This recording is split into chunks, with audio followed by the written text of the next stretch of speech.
Господине Вајгал, што мислите за вчерашните настани во македонскиот парламент, каде група пратеници, вклучувајќи го и лидерот на опозицијата, беа нападнати и сериозно повредени од толпа демонстранти? Ja mislim da su to vrlo tužni i vrlo dramatični momenti za Makedoniju i želio bih da se nisu desili.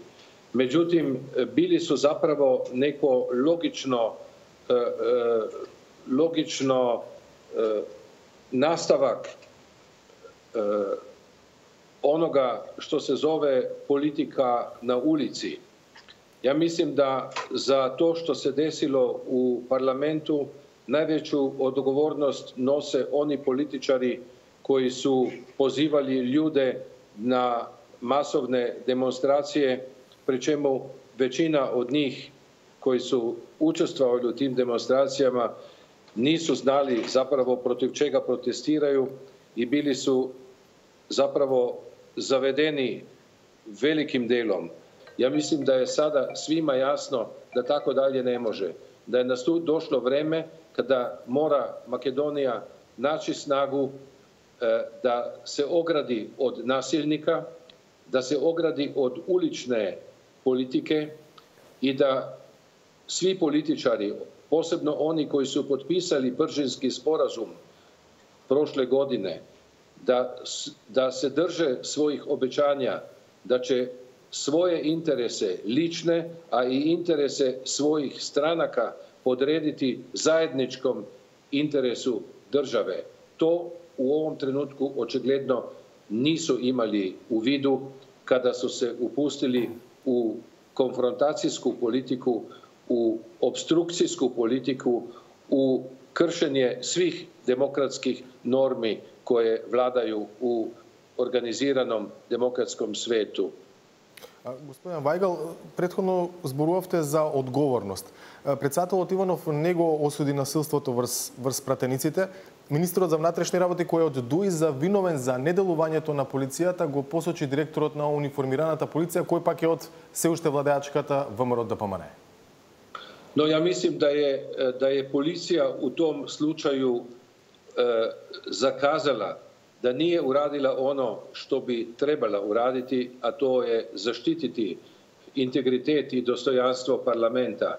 Tako da ja mislim da je potrebna istraga, objektivna istraga, da se utvrdi ko je zapravo odgovoran, a da se posebno kazne i to vrlo odlučno svi oni koji su bili neposredno umešani u nasilje.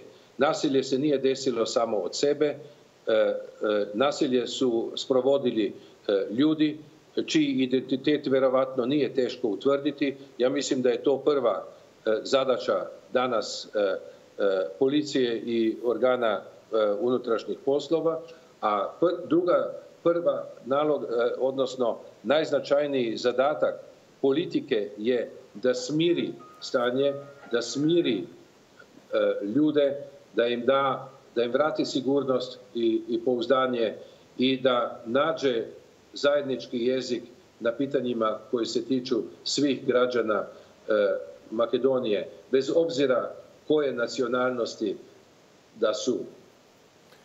Господин Вајгал, Европската унија го поздрави изборот на Талат Џафери за нов председател на Собранието, но неговиот избор го оспорува ВМРО ДПМНЕ, а и Ѓорѓи Иванов.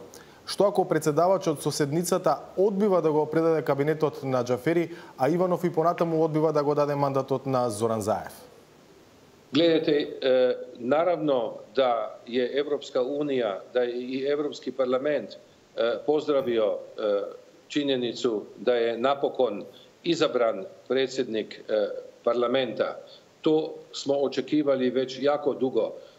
To je zapravo jedan potpuno samo po sebi razumljiv čin nakon što je utvrđeno da u makedonskom parlamentu postoji većina i to solidna većina.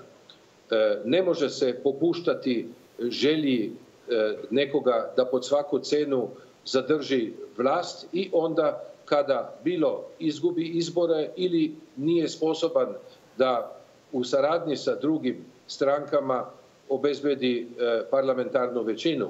Ja mislim da je bila strategija VMRO nakon izbora potpuno neprihvatljiva i štetna za državu. Mislim da je bilo i postupak predsjednika Makedonije, gospodina Ivanova, vrlo teško shvatljiv i da snosi veliki deo odgovornosti za to što se desilo svih ovih dana, ovih mjeseci, pa i sinoć. Благодарам много, господин Вајгал. Hvala vama.